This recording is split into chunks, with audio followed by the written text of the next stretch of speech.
You know, you can try to explain to these people all day and night. Trump, first, I don't think is necessarily playing 5D chess.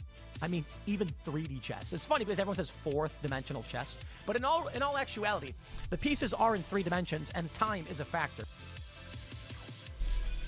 Everything he just said is utterly meaningless. Like, that last entire paragraph, not a single word of it has any value to society or humanity at large. The U.S. is becoming, in his words, less reliable economically. But it's not just the economy. Trump mused Sunday night about the U.S. being less reliable militarily.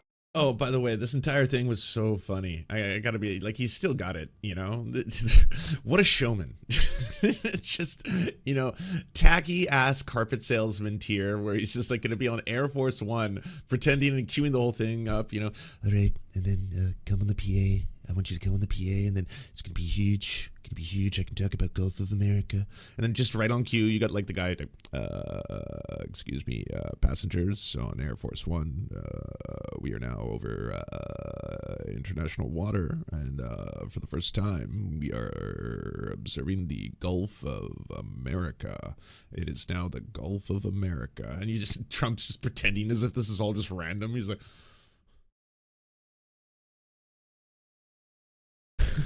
You're like, and like, honestly, just lowest common denominator. The only people I can see, like, of course, there's a whole bunch of MAGA fucking people who just, like, they just jizzed the amount of fucking MAGA jizz that just sprayed all over the rooms, right? Like, holy fuck, whoa, we have the Gulf of America now, bro. What does that mean? You know, they don't pay very much for military, and the reason they don't pay much is they assume that we're going to protect them. That's not an assumption they can make, because why are we protecting another country? The U.S. president questioning an attack on Canada, the bedrock of both countries' NATO membership. But Dion dismissed Trump's comments. If you don't defend Canada, you cannot have an effective defense for the U.S. We are all together. Dion, the former Liberal leader and Justin Trudeau's first foreign affairs minister, himself mused that the Americans could be violating UN rules. According to international law, it's not only to invade a neighbor that is against international law and the Charter of the UN, it is to threaten. So we are against that, of course. So you think the Americans are breaking international law? So you must think the Americans are breaking international law. I'm just saying that in order to respect international law, you don't threaten your neighbors by invasion. While Dion spoke at length with reporters, we've yet to hear from the Prime Minister about the tariff threats, which would have a major impact on Canadian steel and aluminum producers. Trudeau ducked reporters' questions last night, returning to his hotel. But a senior government source says the federal government is waiting on something in writing or an official statement from the administration before they respond. Mackenzie Gray, Global News, Paris. So, that's the start of it. The Prime Minister weighing in this morning on U.S. President Donald Trump's 25% tariff on steel and aluminum imports. Mason Despatie. Oh, by the way, people were asking me, does Trudeau still the prime minister? Yes, Trudeau's still the prime minister. He's waiting for the Liberal election to be replaced. So they're going to pick a new Liberal leader, and then they're going to go from there. But he's still technically the Prime Minister of Canada. He is following the story. Mason, what did the PM say? Pim. Jefferson, speaking with reporters in Paris, Prime Minister Justin Trudeau says the federal government will be working with U.S. administration in the lead up to these tariffs. But he notes if they do come into effect, our response will be firm and clear. Tariffs on Canadian steel and aluminum would be entirely unjustified. Imports of Canadian steel and aluminum create thousands, if not millions, of jobs. This isn't the first time the two countries have debated steel and aluminum. Canada did retaliate back in 2018 when similar measures were imposed during NAFTA renegotiations. Ultimately, Trump created exemptions for Canadian steel and settled at a 10% tariff on aluminum. While speaking in Paris this morning, Trudeau says he wants Canada to be less reliant on the U.S. economy and wants investment in Canada from around the world, a message also being echoed by Calgary's Chamber of Commerce. The tariffs will obviously increase the cost of what we sell into the United States, and we will have to, those smaller and medium-sized manufacturers are going to have to look for other markets. It's their cost of inputs are going to go up, and it's not going to be very helpful. The Chamber has launched a new document with 82 policy recommendations. The Chamber says Canada needs to focus on expanding trade relationships from around the world and also calls for more investment in resource projects to diversify investments. In Jefferson, this latest trade development comes as Premier Danielle Smith is joining other Canadian premiers on a joint mission down to Washington this week. She says she's advocating for win-win solutions that help to repair our country's long-standing relationship with the U.S. She needs to be removed from office. She is a traitor of the highest order at this point. You might be thinking, boy, Trump really has it out for Canada. A new tax, a tariff on all steel and aluminum imports. We're doing a 25% tariff on steel and aluminum. Yes, this would affect all countries. But you know who this hits the hardest? Canada is the leading exporter of steel to the United States, responsible for about 1/5 of all U.S. steel imports, worth around $8-9 billion U.S. last year. And here's aluminum. Vietnam's again, on the board. Canada is the top exporter to the U.S., and it's not even close. It sends the U.S. more aluminum every year than every... I did not know this. So yeah, it's just mostly Canada. And then after Canada, it's the United Arab Emirates, then China, then South Korea, Bahrain, Argentina, India, Australia, Mexico, and then Oman. Interesting. other country combined. But the U.S. has tried this before. So essentially, all the aluminum comes from Canada. Yeah, if it's like Canada does more exports to the U.S. in terms of aluminum than every other country combined, then yeah. That's the other thing, that it's like if it's a universal 25% on all aluminum imports, then it's just like that's directly targeting Canada without targeting Canada, but it is effectively just targeting Canada directly. When it comes to a time when our country can't make... It hits America the hardest. Well, yeah, I mean, it's going to hit American businesses. If you have anyone there who uses large amounts of aluminum, say, I don't know, anyone who produces and manufactures cans, for example. So craft beer or just beer producers, soda producers, pop, all that kind of stuff. They're going to be needing ready and consistent supply of aluminum. Suddenly, it's going to cost them 25% more to import the same aluminum that they were already getting. So that's going to increase the cost of, obviously, their products that they have to sell across the board. Just because of the fact that their cans suddenly have gone up 25% in cost manufacturing. So then all of you American consumers are then going to have to pay more because those companies are going to have to charge more in order to, again, make a profit off their products. So every single person who is buying, say, things like beer, the cost of beer is just going to go up. The cost of, like, soda, all canned goods. And that's just one example. Right? It's going to be one of those situations, unless, people are going to be looking towards renewable, replaceable, refillable jugs for the short term. I think that's going to be an absolute disaster. And the thing is, they know this, right? Like Trump, it's not as if like they're just completely, going blind into this without any idea of what this is actually going to do.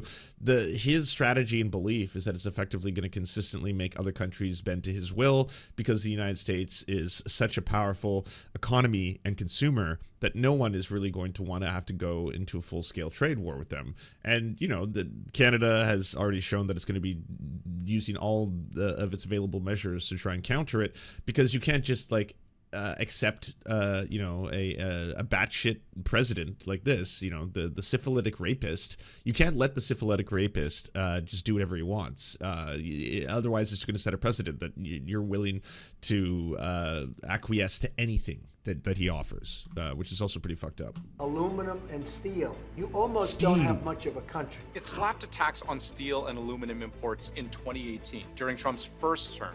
And you know what happened? The price of cars went up. All that aluminum in cans drove up the price of soft drinks and beer too. And appliances across the board, they all became more expensive. So why try this again?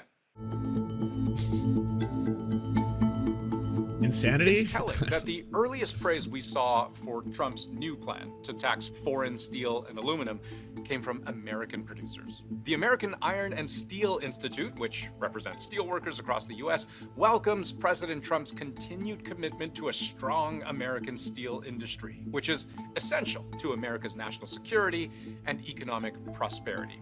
Let's pick up on that last part. National security was the legal basis for putting a 25% tariff on steel back in 2018. We need great steel makers, great aluminum makers for defense. The idea being, just think of all the things that require steel and aluminum in the first place. Military vehicles, weapons, critical infrastructure, renewable energy. These all rely on steel and or aluminum that the US can't produce enough of domestically. So it counts on the rest of the world selling it what it needs. That's maybe a dangerous spot to be in. But there was also a business case. I don't think it ever had anything to do with making America safer. It had to do, in his mind, with making America's steel industry stronger. And he used those national emergency measures simply as a justification to impose the tariffs. The World Steel Association has a pretty good representation of the top steel producers in the world. And that huge circle in Asia, that's China. No country produces as much steel as China. And China sells steel all over the world at artificially low prices, say critics and Trump himself. Back in 2018, he felt that there was foreign steel and aluminum being dumped into the United States. Dumped means that they're selling it for less in the United States than they're selling it in their home market. China's cheap steel has an impact on the price of all steel globally. And Trump would argue this hurts American producers. The Americans don't like that. They want to keep steel prices high to support American steel producers in America. And the way to do that, they say, is to put up these tariffs on everybody. And Canada sort of gets caught in the crossfire of that. The problem is, if Trump wants to revitalize American steel, it has a long way to go. This is what the industry looks like, courtesy of the Federal Reserve. You know what that sounds like? Effectively, that he does want to target China without directly targeting China, maybe out of fear, I don't know. But in this case, it's just like, all right, you know what, 25% on steel across the board, all imports. And then hopefully that will slow their ability to artificially lower the cost of steel internationally because they overproduce it. Basically, the advantage China has here is the same one that Walmart has domestically. Why is Walmart capable of selling you stuff at such a cheaper price and putting all these local businesses out of, like every time they enter a city or town, everyone's so excited because it's like, holy shit, Walmart's opening up. That's amazing. We're going to have so much cheap shit. But then it's like all your local businesses are going to suffer and crash because at the end of the day, you can't compete with a Goliath like this that has already the purchasing power and the ability to buy up such vast quantities or produce such vast quantities of an item and then sell it to you at a much cheaper cost. And then people just naturally are going to gravitate towards the cheaper thing. It's like, well, yeah, I mean, I would like to support, the mom and pop shop that is selling me these spatulas for $5, but I can go over to Walmart and I can get 5 spatulas for $1. So I know it sucks and it's going to destroy local businesses, but I got to go with the 5. Gray shaded columns, those are US recessions. But overall, over the last 50 plus years, US raw steel production has cratered. The industry is no longer the production powerhouse it once was. There are lots of reasons for this. If you look back at what the American economy was doing in the 80s and the 90s and the 70s, they were building a ton of stuff and they needed a ton of steel to do that. And now, the economy is much more technologically based and we're not building these giant, enormous, colossal warehouses. No, so much of it is propped up on tech, which is also really, really fucked up and scary because we are seeing this bubble right now that is almost about to explode. It's the AI bubble. See so much of U.S. investment and so much of the stock market in terms of like investing in large corporations that the U.S. dominates globally, we're in the tech sector for a very long time. And that same tech sector is also led by a bunch of weird nerds who just want to continue to pretend that they're gods on this earth. And so these gods are consistently telling us, by the way, you have to continuously give us as much VC and investment capital as possible so that we can build this future technology that is going to be basically what the new race will be. It's going to be an AI war. You need to invest heavily in this. We're talking hundreds of billions, if not trillions of dollars invested into this technology. And we're going to be able to produce these incredibly fast microprocessors and chips. We're going to be the only ones to develop them. We'll be using, factories in Taiwan, our partnerships with them, and then we will control the global supply of this very crucial technology to be able to run these massive data mining farms that are going to be capable of powering this really important AI technology. Now, if it turns out that AI technology is scrommet, which it is, it's scrommet, and that it doesn't really have a practical use application that justifies the amount of money, energy, time, and just sheer, construction being built around it, well, then that's very precarious because you don't know what's going to happen when all of a sudden big money starts to figure that out, which is what happened with DeepSeek. DeepSeek comes along, they release a free version, open source, so anyone can download it and use it. It's far more efficient. It's capable of running on way less hardware, and it's actually faster than OpenAI's model. So that just all of a sudden flips everything up on its head. And so now there's this race by a lot of these tech companies to justify their existence, which is why you're seeing these really weird press videos coming out by places like Palantir, where the guy's sitting there, he's like, no one understands, you know, the endless growth model like we do. No one understands the raw power of our industry. We will seek out our enemies and destroy them and all this kind of stuff. And it's like, yeah, but like that only goes so far. You know, you can only emperor wears no clothes for so long before like a lot of, again, billionaires and financial institutions as well as investment firms are going to be like, well, we can't justifiably keep just pouring so much money into these companies that could be just propped up in bubbles, because what are they really developing or building? Meanwhile, that same industry is suddenly getting taken over by other countries. And once again, another country that is dominating in that sphere happens to be China. They are developing a lot of tech. They are working like, you know, a lot of social media is suddenly, you know, not only being dominated by US markets. TikTok is obviously a pretty quick example. But the very idea that DeepSeek was capable of building this generative AI model that, again, uses the same tools but is way more efficient, requires way less energy, way less power, and is open source, directly, you know, threatens the very models that the US, a lot of the US economy is propped up on. So the infinite growth, the infinite growth myth, it could be devastating in this respect. It could lead to a massive financial collapse, as well as like, for what is what I keep thinking, like why? What was the point of it? Anymore. China is the biggest producer of steel in the world, but Canadian and U.S. steel companies really have not kept up with the technology and not made the capital investments required. And ultimately, when Trump did impose a 25% tax on steel imports in 2018, the whole exercise just didn't last very long. Look again at all the zigs and zags of U.S. domestic steel production. We can zoom right into March 2018, when Trump's tariffs first went into effect, and we can see a small spike. Okay. Steel imports went way down during this period, by the way, and American producers did try to pick up the slack. But before even the end of the calendar year, U.S. production started sinking again. And we started to see headlines like this, as the industry was faced with the problem that made it uncompetitive in the first place. It just costs more to make steel in the US. Otherwise, they wouldn't import it for cheap. Oh no, you got capitalism. That sucks. Demand and production fell. As the price went up, they just couldn't bear the cost, so they started laying people off. Then they went to the White House and said, we can't continue like this. This is going to cost American jobs. The people that were most severely punished by those tariffs weren't Canadian steel producers. It was American buyers of Canadian steel. Ultimately, Trump removed tariffs on Canadian steel, its #1 importer, by May 2019. The tariffs barely lasted a year. The revocation of the tariffs back in 2018-19 was really a sign that this was not well conceived in the first place. Whatever he thought he was going to accomplish, it didn't get accomplished. Fast forward to today, U.S. steel production right now is actually lower than it was in 2017 pre-tariffs. Aluminum production, almost 10% less.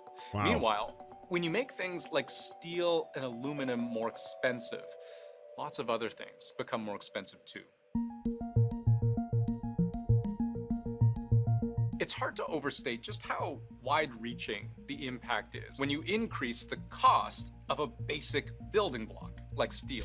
I know this is not related, but kind of related. I don't know if you all heard Bill Burr's latest rant on billionaires. People that are struggling out there because of these billionaires. And they got us all arguing liberal and conservative. We got to stop doing that. Like, I am so tired of hearing about people going to bed worried about what's going to happen next week. There is so much fucking money in this country. And there's so much work being done, you know. And if you work a full fucking week at a job, you should be able to pay your fucking rent. You shouldn't have to go out and get a fucking job in. Yeah. it's like you finish job 1 and then you go on to job 2 on the app, and then you go drive and you do Uber deliveries, and then you're just working paycheck to paycheck while you're being condescended to by people who try to lie to you that the real cause of all this happens to be people on welfare or immigrants or trans kids. Like, that's, I guess, what you have to listen to on the radio while you're doing it. And it's like, yeah, are you having trouble making ends meet? I sure am. Is life getting you down? Sure is. Sure is hard. Yeah, man, you would have a much better life if it wasn't for all those welfare recipients, all those people taking your hard-earned dollar, you know, the government taking your dollar and then giving it to people who don't want to work. Well, you're working hard. Wow, that sounds terrible. And those immigrants, too, stealing those jobs and making it so hard for you to have a career because they're willing to work for less. It's those evil immigrants it is. Wow, that sounds scary too. And then for some reason, trans kids just thrown in there for good measure as well. That doesn't make any sense, but sure, I got a lot of hate on my plate to give. All right, well then, yeah, keep struggling, keep working. Don't ever look towards who exactly is causing all these trouble in society. Still be struggling. It's bad for the country because then the kids don't see their parents and they're not getting the upbringing that they need. It's so fucking, these fucking billionaires. They need to be put down, you know, like fucking rabid dogs. They're like rabid with fucking greed and just going out and just dividing everybody. And obviously, I do not endorse violence. It's not the solution to anything. I just want to say that I think he means metaphorically in like a video game or Roblox or something like that, that at the end of the day, just truthfully, I mean, if we're being real here, if we're keeping it 100, billionaires shouldn't exist, just at all. They're parasites on society. Their existence makes everyone else suffer. They can't exist unless, again, billions of other human beings have to suffer in perpetuity so that they can amass all this concentrated wealth that none of them truly know what to do with it. You know, that's why so many of them just turn into deranged weirdos who are just like, hey, blah, what are you going to do with your free time? I don't know, fly to Epstein Island? That sounds fucked. What? Oh, I mean, look, J.K. Rowling just spent a whole bunch of money buying a weather balloon that is transphobic. And it's a balloon that floats in the sky and has transphobia on it. Do anything. You buy islands, you throw incredible parties, raves, and orgies, you have all of the world's greatest new designer drugs, literally anything. You can be hedonism to the max and still probably afford to destroy your body, pollute it with all these weird, you know, John McAfee drugs, and then you could probably buy organs and then replace your organs and then just keep doing it. You could do anything you want. You have the money to hunt humans for sport, and this is what you're doing with it. It's absolutely wild. And then they still push these lies, right? Like I saw Elon Musk retweeted this Nazi account. How welfare destroyed black families. In 1960, before the welfare state's expansion, 22% of black children were raised with only one parent. By 1985, after the welfare state expansion, 67% of black children were raised with only one parent or no parents. By 2016, nearly 60 years of welfare, 73% of black children were born to unmarried mothers. And then I think that's the PragerU symbol in the corner there. And Elon Musk, the world's richest human, says, yes, it is welfare that is causing these problems within the black community. Could be that. Could be also that 1 in 3 black men are incarcerated in their lifetime in America. That might play a bigger role. You know, there's actually no demonstrable evidence that it's directly related or correlated with welfare recipients at all. There is very strong evidence that a lot of measures that have been put in all the way back since Nixon, then Reagan, the war on crime, the war on drugs, the 1994 crime bill, Bill Clinton, all of these disproportionately affected the black community, over-policed the black community, over-targeted the black community, arrested, like, black people and white people use drugs at the exact same rates, and yet they are the ones who are having way more encounters with the police. They're having harsher sentencing. They're spending more time. They are the ones that are spending more time. Like, this is a very easily identifiable problem. If you're worried about black families and fatherless children, shouldn't you look towards the fact that 1 in 3 black men in America will be incarcerated in their lifetime? That is an astonishing fact. That should, like, chill you to your core and be like, what the fuck are we doing? How in the world does all this happen? How does the richest nation in the world act so goddamn fucked up?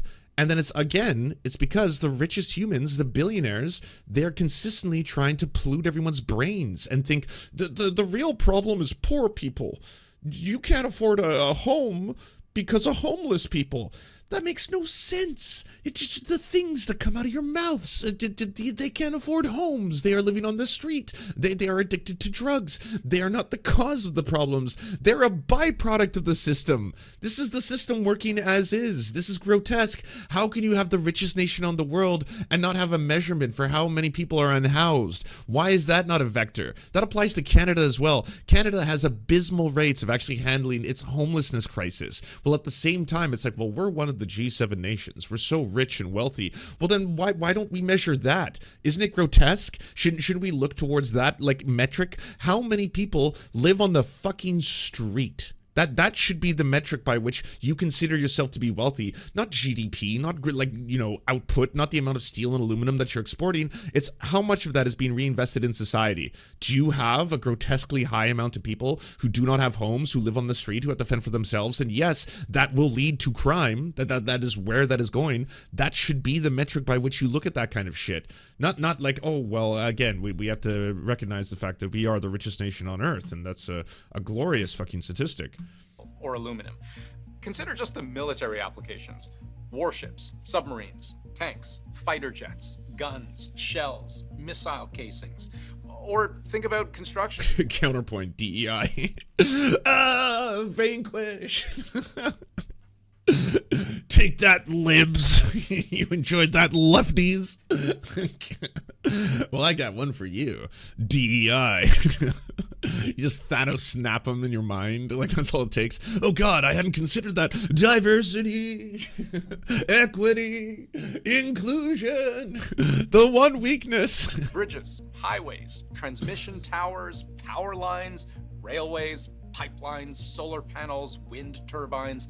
All of these things become more expensive when steel and aluminum become more expensive. Don't chorizo. It's called the PayPal mafia. In some cases, the U.S. Federal Reserve Board found that any benefits of increased import protection are offset by increases in costs. And if you want to see how that math translates to reality, consider how the Peterson Institute for International Economics crunched those numbers. It figured Trump's first round of steel tariffs in 2018 would create 8,700 jobs in steel, raising revenues by $2.4 billion in 2018, but increasing costs for everyone who uses steel by about $5.6 billion. And this needs to be reiterated because, again, it's so hard to get through the perversity of so much of the millionaire class, the right-wing pundits who basically regurgitate all of this fucking bullshit and bile to their own bases and keep them perpetually afraid and angry because it sells them pepper buckets and weird-ass pills. But, like, there's only so many supplements you can take before you realize, oh, shit, the net negative effect of this is going to be everything is more fucking expensive across the board. And of course it is. Of course. That's what tariffs are. That's what you're doing when you impose a tariff. You're saying that all of a sudden the people who buy and import those goods are going to have to pay the amount of percentage that you're increasing it by. It's going to trickle on down, yes, to the cost of the consumer. Oh, but wait. Trump's doing a thing. He's doing a thing, everybody. He's no longer banning plastic straws. Yeah, take that. There you go. Those were annoying, wasn't it?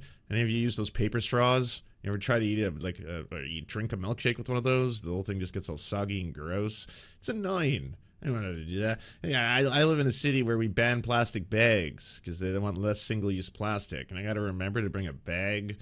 I got to bring a metal straw with me. You know what's funny, though? No one ever talks about bamboo straws. They're excellent. I don't see why we just don't manufacture more bamboo straws. I guess they're probably more expensive, but they work the exact same as a plastic straw. They don't get all mushy and gooey like a paper straw. So I mean, there's that. But it's, again, the thing is, libs do a lot of performative bullshit. Like, hey, by the way, we need to solve the climate crisis. How are we going to solve the climate crisis? Are we actually going to hold a whole bunch of fossil fuel extracting companies accountable? Because that's what we're supposed to do. We could do that. Or we could pass it on to the consumer, you see. And then we could say that it's the consumer's fault for buying so many things. And it's like, okay, well, so now people are basically going to have to say that single-use plastics and plastic straws are going to be the direct targeting. I'm not saying that it's not going to be a net benefit to society society if we have less single-use plastics. It's actually abhorrent that we've got an entire society structured around that. But that can't be the only thing you do, because then a Republican can come along and be like, do you find that annoying? Of course, everyone's going to be like, yes. Yes, it is annoying. I don't like the mushy paper straw. Good. Don't worry. I'm getting rid of that. Okay? So now there's nothing. Just nothing at all. Same thing with like a carbon credit. It's like, does that annoy you? I guess so. I've heard that it gets put back into our pockets because the refund comes back into... No. Does it annoy you to have to pay more at the pump? Yes. Would you like to pay less at the pump? Yes. Okay, so now there's nothing. Nothing. There you go. Yeah, because the liberals are going to do a fucking half measure that just, again, passes this shit off onto consumers and the consumer class, and then a Republican is going to come along and be like, it's all gone, and I'm the good guy. And then all the fucking, the voters are like, oh, that guy, I like him. Don't know much about the rest of the shit, you know, all that fucked up shit he's doing towards immigrants and trans people and all that stuff. But I do like that he gave me plastic straws back. That was annoying to me, and I don't like to be annoyed. Yeah. Or... masks, you know, it's like, hey, by the way, he's effectively banning the use of masks and no more of that. It's like, well, that did slow and prevent the spread of disease, though. That was good, right? Yeah, but itchy. You don't want itchy masks anymore, right? Wouldn't you prefer not to have that as a byproduct? Wouldn't that be great? Cost per job, 650 grand. That's where you likely would have felt the pinch, with cars and trucks, construction and appliances all becoming more expensive. You're driving up the cost of the end product, whether that's cans of beer or appliances or cars or car parts. All of those things are more expensive as a result. And we saw that happen in 2018. Well, I mean, this is a lot of facts, figures, and data. What does Mr. Pool have to say? Announcing a 25% tariff on any steel coming into the United States. It's big news, and the response has been fairly decent. Wall Street is loving it. Stocks are going up, and steel manufacturers in the U.S. are seeing their stocks increase as well. Wow. It's funny because Democrats were telling me that tariffs... Do we look any of that up, or do we just take him on his word? Maybe we'll just take him on his word. It sounds plausible.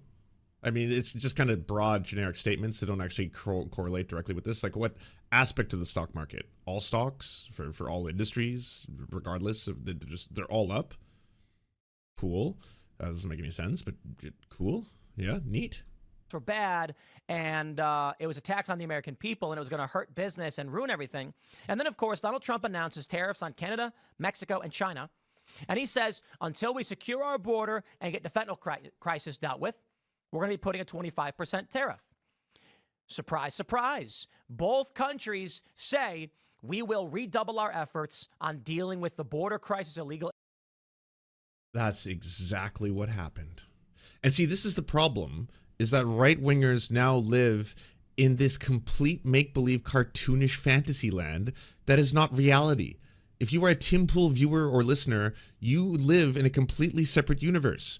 You are sitting there, and if you go to the dinner table, if you do the jank thing, where you're like, let's sit down and have a beer, sir, and he's like, okay, just so you know, I'm not a bigot, not like hardcore MAGA, I don't hate the gays, I have a gay brother-in-law, okay, I'm not here to fight with you, I just want to have the beer. Cool, let's have the beer. So, did you hear about the tariffs thing? I did, and you know what? I think it's a good thing that Canada bent the knee and Mexico bent the knee, and that effectively both of you admitted that you were wrong and that, you know, you were causing our fentanyl crisis, and you're going to double your efforts.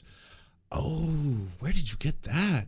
Okay, so both countries treated Trump like a little baby boy, a little baby boy who needed his bottle, because at the end of the day, they actually didn't do shit, jack shit. All they did was announce that they were going to do the thing that they were already doing. So in Canada's case, they said that they were going to send 10,000 troops to the border. We were already doing that. And in Mexico's case, she said she was going to add 10,000 troops to the U.S.-Mexico border, but in 2019, she had already committed to putting 15,000 troops there. So she was actually just following through on the thing she was already doing. We then did a ceremonial thing because I guess that wasn't enough on our end, and so we appointed what we called the fentanyl czar. We haven't chosen him yet or decided what he'll do, but it sounds important, doesn't it? A fentanyl czar to be able to stop the less than 1% of fentanyl that comes in from Canada to the U.S. Oh, you didn't know that part? Yeah, so we're not actually the providers of fentanyl to y'all. So there's nothing we can really do about a crisis that we didn't create nor control. It's not something that's within our power. We also can't control the consumption of fentanyl in your own country, because that's a health problem that you all have, a health crisis, one that America is dealing with. I know it's horrifying, it's bad, and you could really look towards Purdue Pharma more than anyone here, but that's just the reality. And this is life. This is 2 + 2 = 4. But if you're going to be like, well, you know, a lot of people think that apparently tariffs are going to harm consumers, that they're not going to be a benefit to anybody, and that they can, you know, destroy trade relationships with valuable partners. But then look what happened. Trump said he was going to do 25% tariffs to Canada, Mexico, and then they bent the knee. So who was right all along? Looks like Daddy Trump. Immigration and fentanyl. Thus, Trump wins. But the Democrats came out. See? Thus, Trump wins. And then you're sitting there as a MAGA person, be like, hell yeah, yeah. Take that, liberal, crashes economy. Take that, liberal, fucking cost of eggs 4 times higher. Take that, liberal, can't pay rent. Oh, and they came out too soon, as they do. And they said, what happened, MAGA? I thought you guys were on board with the tariffs, and you thought it was going to be good for this country, but then Donald Trump caved and dropped them. You know, you can try to explain to these people all day and night. Trump, first, I don't think is necessarily playing 5D chess. I mean, even 3D chess. It's funny because everyone says 4th dimensional chess. But in all actuality, the pieces are in 3 dimensions and time is a factor. So we're all... Everything he just said is utterly meaningless. Like that last entire paragraph. Not a single word of it has any value to society or humanity at large. Already getting past 4. Now you're on 5D chess. What is that? Looking to the future and other dimensions. Anyway, I digress. The game you digress? You never gressed. You can't digress. Simple. Trump outright said, border crisis tariffs. When Canada and Mexico came out and said, okay, border crisis, we'll deal with it, the tariffs, he backed off for 1 month. Now we have the steel tariffs. Democrats, where are you? I thought you were saying that Trump backed off the tariffs. Here's what it means. If another country is making steel and they want to sell it in the U.S., it's going to cost them a 25% fee on top, basically. Now, for sure, some of these... No, you, Americans, will pay 25% more on the import. The companies that depend on the steel to manufacture things will suddenly have to pay 25% more on the steel that they import from other countries, primarily from Canada and also China. Again, just wild. They live in a completely different world. And as long as they keep telling their own audience that, they're going to perpetually get, I don't know, upset, confused. They can just pivot whenever they need to. It's basically like the Alex Jones tier of like punditry, right? Like I just continuously say anything I want. And then when everyone's like, so I know that you said that we cucked them and they have been emasculated and the emasculation ritual has been complete and they have all bent the knee and now they slurp the juice. But outside of that, I don't know what happens next, sir. Like, why is everything more expensive? Why is the cost of rent up? Why can't I afford a car? Why can't I afford a home? None of that seems to have changed. In fact, it's all gone in the opposite direction. And then there's a lot of countries that we mock and say are poor or third world countries or stuff like that. They seem to suddenly have higher rates of car ownership, of home ownership. What's going on with that? It doesn't really make sense, does it? Companies may try to pass that on to the American consumer, but that's a lie. Democrats are lying. I run a business. We sell products. Let me explain to you how this works. Please. Let's say one... Cast Brew coffee. Head over to castbrew.com and buy Cast Brew coffee. Let's say one Cast Brew coffee costs you $15, $16, right? Just like for 1 cup or a bag of coffee? What's going on here? Seems expensive. And let's say we're selling it to China. And China puts a tariff on and says, Tim, if you want to sell your coffee in our country, it's going to cost 25% more to enter this country. Does that mean that I am going to mark up my product by 25%? No. No. You want to know why? The purpose, the tariff works, okay? If in China there is Cast Brew China brand and they sell for $16, how am I going to compete if I'm overcharging? Simply put, if these steel manufacturers outside the U.S. send steel into the U.S. and they mark up their price by 25%, The tariff served its purpose. What the fuck are you talking about? That's not what this is. You're the ones importing the steel. You need the steel. All right. And again, you can't just look at that and be like, so are those steel manufacturers going to increase the cost of their steel another 20% in addition to our 25%, making it 50%? Wouldn't we just look domestically to buy our own steel? I mean, what's going to happen there? Checkmate, China. Gotcha. They raise the price, and the Democrats go, you're going to pay for it. No, I'm not. I'm going to buy American because America doesn't have a tariff, and it's going to be cheaper. These companies want to mark up their... Cool story, bro. But then, see, the problem being is that America doesn't produce enough steel for its own consumption needs. So that's why it depends on other countries to, again, export steel, and so America can import it. If you had a sufficient steel manufacturing sector, then this wouldn't be an issue for you, right? You wouldn't have to think about this. This is what Trump tried and then failed at, is like you can't just reboot the steel industry when it's too expensive to do domestically. You have been out capitalism on this one. China produces it way cheaper. Canada produces it way cheaper. And so then you buy it in bulk from these countries. And that's what a lot of the people who need to buy the steel to manufacture, say, weapons, your entire weapons arms manufacturing industry, they want to be able to buy cheaper steel. If they can buy cheaper steel from another country, they're going to do that because then they can manufacture bombs at a lower cost and then sell those bombs and make more money. It's capitalism. Why is the leftist explaining this to the fucking far right? This is your thing. You're supposed to love this shit, all right? You're supposed to be gobbling it down. Like, Jesus Christ. I'm losing my fucking mind. Prices, they're not going to be competitive, and that's called market economics. Wall Street... And that's economics. Stupid. Of course, like I mentioned, they're loving it. Wall Street advances as tech stocks rebound. Trump's tariffs lift steel makers. Look, Trump's a businessman. He's treating all this stuff like a real estate deal. The art of the deal, baby. You know, Trump's actually been really good at that effectively. I'll say the only thing you can grant him is that he is an effective salesman. And maybe not even an effective salesman in that he's a good salesman and that he's good at selling the idea that he's a good salesman. He's been really good at that. Good at marketing it, good at telling people, getting people to think like, you know, you might hate the guy, think he's a little crass, a little racist, a little homophobic, a little transphobic, maybe a rapist, you know, hardcore rapist, maybe a pedophile, but he is good at the art of the deal. That's the one thing you can't criticize Trump for. He knows how to bargain and knows how to have a handshake at the end of it all, you know? Did you know he invented the term, "you're fired"? That was him. He invented that. That was an expression that he came up with. Grocery stores and Americans lean in a little. You see these? These are new. They're everywhere now. Oh, and by the way, you notice something else about them? Do you see something else about them? Maybe I'll back up. Would this help if I back up? All the Canadian products are at eye level now. That didn't used to be. You want to know where the American products are? They're down here at the bottom. You want to know why they're at the bottom? Because they're not selling. You know why they're not selling? Because we're not buying them. This is happening everywhere. I originally had one of these in my cart, but it's a part of the USA. So I came back, and look what's on sale. I love people are posting like patriotic capitalism TikToks now. Oh, I thought I was going to go over there and grab myself a nice little salad mix then, spring fresh, but then I saw that it came from California then there. So I was like, oh no, buddy. No, get out of here, you hoser. And it's grown in Canada. Into the cart you go.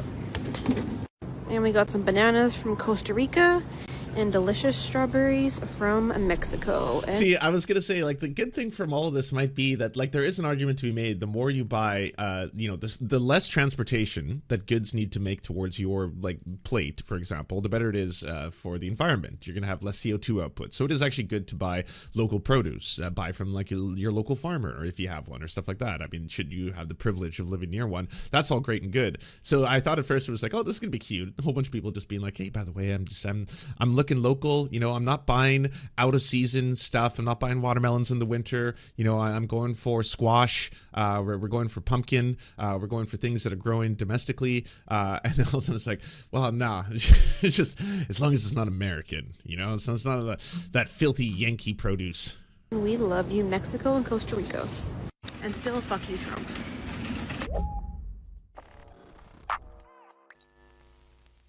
You may find this hard to believe, but those Canadians uploaded those TikToks and they didn't even post follow-ups saying that they're sorry, which goes to show you how mad they are. And you know that you messed up when you piss off Canadians, some of the nicest people on the planet, but that's exactly what Donald Trump has done.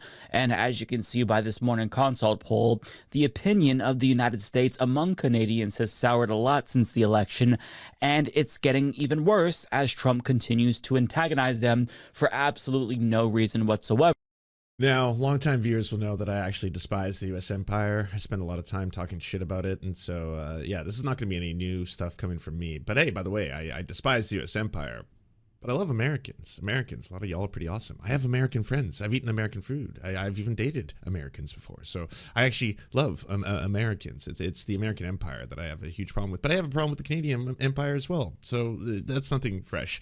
What is kind of new, though, is just seeing a lot of normies suddenly just out of nowhere get real patriotic with it. Like, holy shit, up here in Canada, they are ready again to just, put on their toques, grab a couple Molsons, get all fired up, and then jump on a couple moose, and then just charge, barrel, straight for the border, and then take out their enemies. So they're getting real pissed off and real angry. And, they're booing at hockey games, which it's not really that common in Canada. They do not do that. They don't normally boo national anthems. It's actually, that's kind of interesting to see.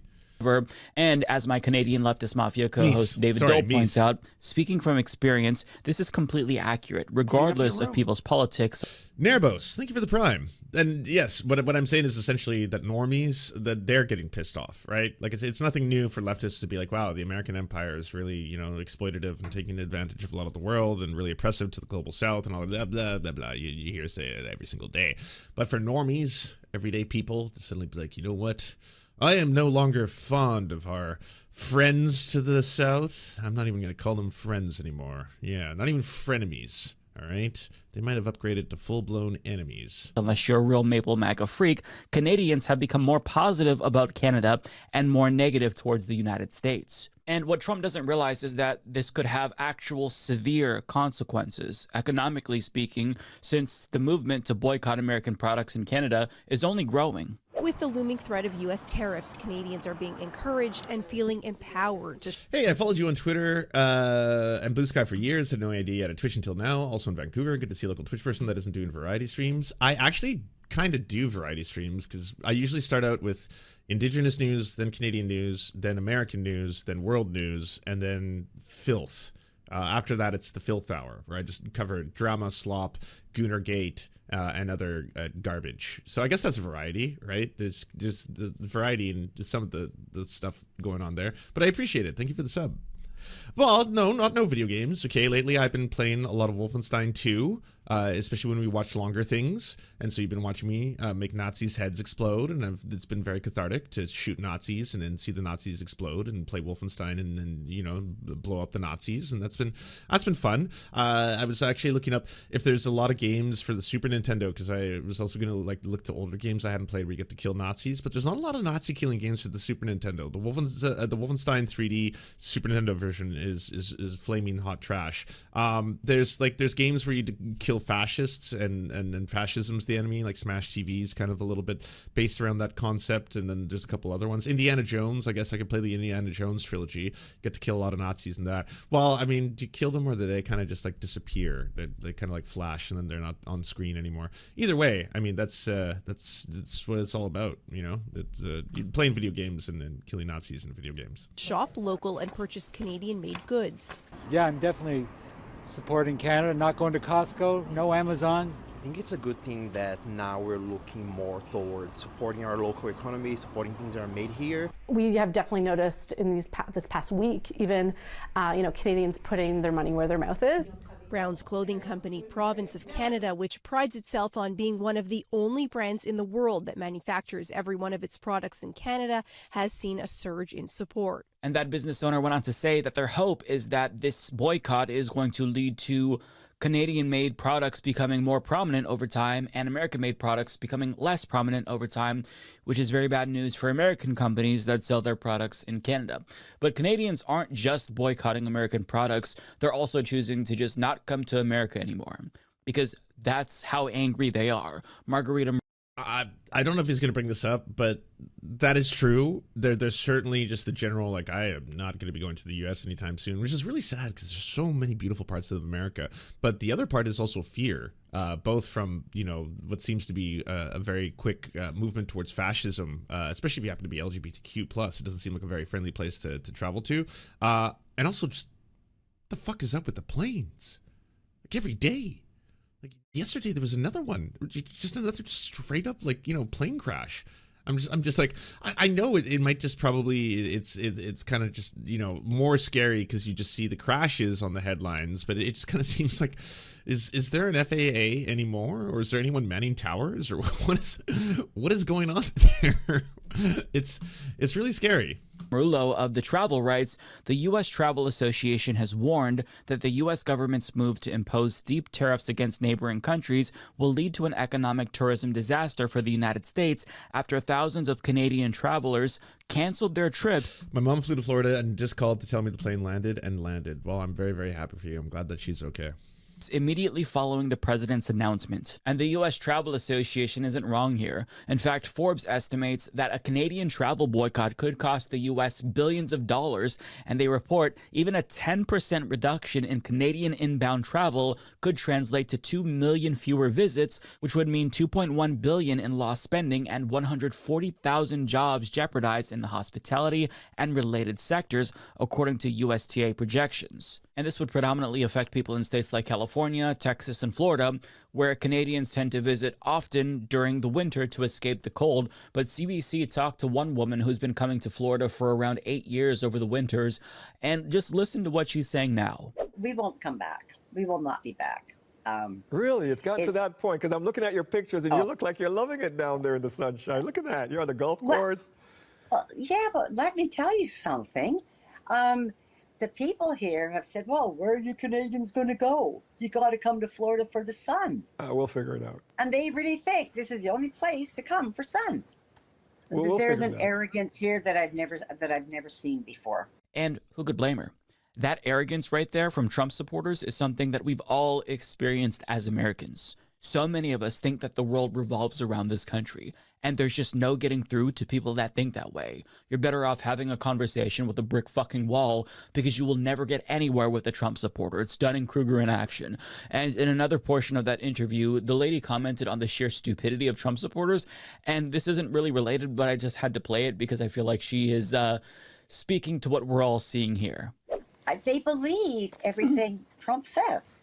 Yeah. There's no reasoning with them. They're not listening to any facts. They don't have facts. They're just mimicking what Trump is saying. Yeah, and I don't think it's a stretch to say that that sentiment is shared around the world. When people come to America, they realize how rude we are, how stupid many of us are, and when we travel abroad, well, if you're one of the good Americans, you tell them that they're Canadian, so that way they don't automatically think you're a shitty, dumb person. That's something that I think Americans are only recently coming to terms with, the fact that the perception that we have around the globe is very, very negative, and we are doing nothing to change it. In fact, we're trying to make it worse because we just don't care and have no self-awareness collectively. But putting that aside, I genuinely feel bad for Canadians. I mean, I get that they have free healthcare and we don't, but still I feel bad for them because of the chaos that we're causing in their country. They have their own Maple MAGA movement because of Donald Trump. A lot of our conspiracy theories.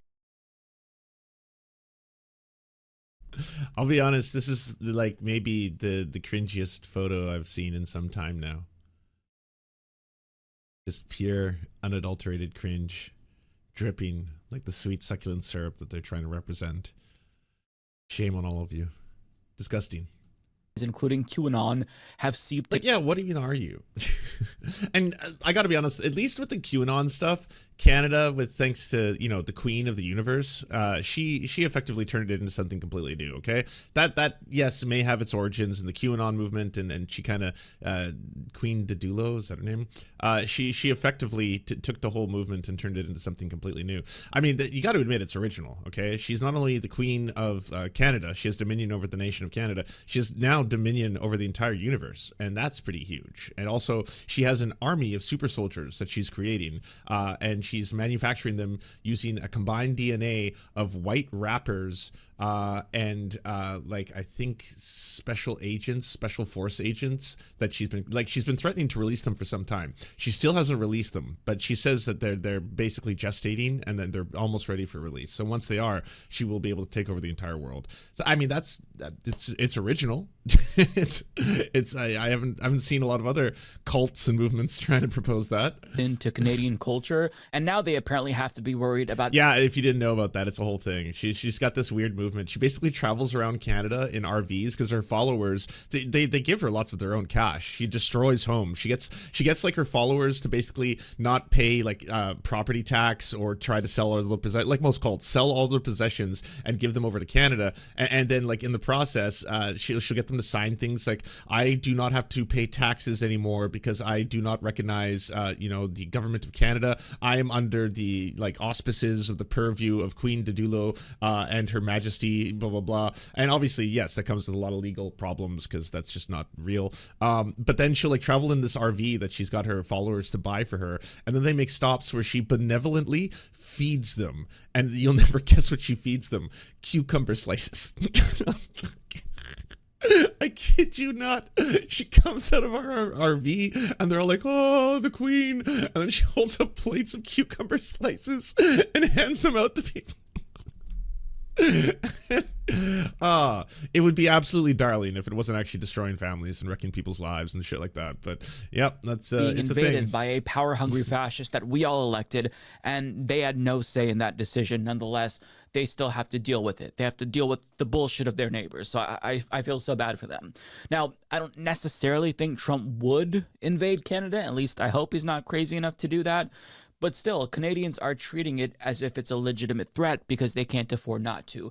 In fact, the Canadian Prime Minister was caught on hot mic telling business leaders that the threat is very much real in his opinion, saying, I suggest that not only does the Trump administration know how many critical minerals we have, but that may even be why they keep talking about absorbing us and making us the 51st state. They're very aware of our resources, of what we have, and they very much want to be able to benefit from those. But Mr. Trump has it in mind that one of the easiest ways of doing that is absorbing our country, and it is a real thing. And when you have the Canadian Prime Minister saying that, it's really, really sad, right? And there's a lot of theories as to why Donald Trump wants Canada. Some people are assuming that he's just epically trolling. Great job, sir. Others are speculating about whether or not he thinks that he's playing 4D chess with respect to trade. Who knows? Regardless, if a president sees that he is destroying a relationship with our neighbor and he's pissing off that entire country, you would think that he'd try to walk it back if he cared at all about Canada or our relationship with them or American businesses. But instead, he chose to double down during his pre-Super Bowl interview. So in front of millions and millions and millions of people, he said it again because, of course. The Prime Minister said this weekend to a group of Canadian businessmen, he was... The chyron that pops up at the bottom here is so horrifying. It's a private meeting. Not the one that's there right now, which is your wish horrifying for on its Canada own. to be the 51st state is a, quote, real thing. Is it a real thing? Yeah, it is. I think Canada would be much better off being a 51st state because we lose $200 billion a year with Canada, and I'm not going to let that happen. It's too much. Why are we paying $200 billion a year, essentially? Siri, what is a trade deficit? What's a trade deficit? Look that up. It's not showing on here, but here's the other one. Fox News exclusive. Fertile ground. Serious proposal to make Canada the 51st state. And again, it's something that, like, I've seen so many, like, American, pundits be like, oh, he's joking, he's trolling, this isn't real, don't like, get too upset about this, it's not a real thing. That's like, he's still threatening it. It's still the president of the United States who's, like, threatening to take over another country. It's the same thing with Greenland, right? Like, you could say it's all a joke, but, like, there's that new bill that's going into Congress right now to try and propose acquiring Greenland and turning it into the red, white, and blue land, which, again, it sounds ridiculous up until the point where he's actually pushing him and his followers and his base to do that.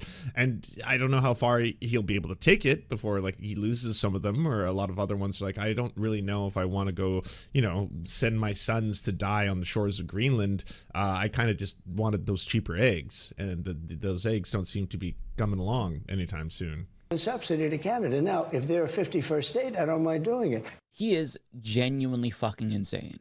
And the fact that he got a single vote, let alone 77 million, speaks to our collective idiocy as a country. And after seeing him say again and again and again that he wants to annex Canada, I mean, is anyone surprised to see their hatred for us grow? I mean, imagine for a second if the shoe was on the other foot and Canada was threatening to annex America and make it the 11th province. How would you feel? Okay, maybe that's not the best example because Americans' interest in moving abroad has surged after the election. Although, to be fair, that does tend to happen after every election. I do remember after Biden winning, there were conservatives saying that they were going to move to Canada, which is an interesting choice because even though Canada has their own problems, it's a much more progressive country by and large than America. But when it comes to Canada in particular, I asked my followers on Twitter and Blue Sky how they would hypothetically vote if a state held a referendum to join Canada. And as you can kind of see here, the overwhelming majority of the people enthusiastically said that they would vote yes, specifically because of Canada's healthcare system. Now, Mike, this is confirmation bias. Come on. Obviously, this isn't scientific, nor is it representative of the general population. I feel like that goes without saying. But still, their responses are pretty interesting, in my opinion, nonetheless. And I'll link to the threads to those down below if you want to read more responses. But the point is that Canada is an objectively better country than the United States by almost every metric. And Trump's shenanigans are only strengthening Canada's national identity. So on behalf of America, if you're a Canadian viewer, I sincerely apologize. Whoa. It's almost very Canadian of you, Mike. You know, is he going to start saying a boot? An A? Genuinely, I'm so sorry. We had to get you back, you know, for Drake and Justin Bieber. You can't see it in the corner there. We got ourselves. No, come on. The list is far more thorough. All right, fucking both of the Laurens, Lauren Chen, Lauren Southern, Steven Crowder, goddamn Gavin McInnes. There's so many. Jordan Peterson, Stefan Molyneux. Like there's so many right-wing American pundits who are all Canadian. Burr and Steven Crowder.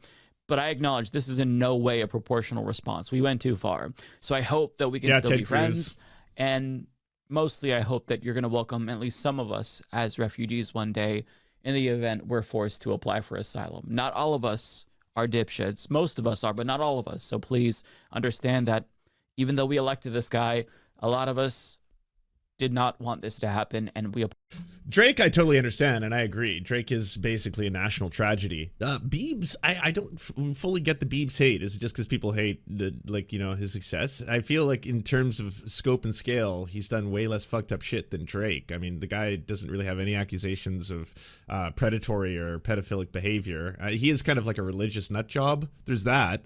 But I mean, you know, that is also like a lot of America, so I don't see that being the huge thing.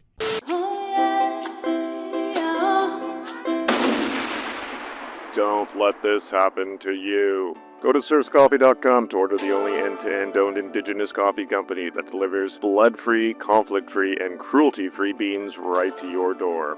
0% of people who drink serfscoffee.com have exploded spontaneously. By ordering right now, you get 10% off plus free shipping, and it's the best way to enjoy delicious coffee while not exploding. That's serfscoffee.com, serfscoffee.com. Hey, if you'd like to unlock secret bonus episodes as well as uncensored content, go to patreon.com/theserfs.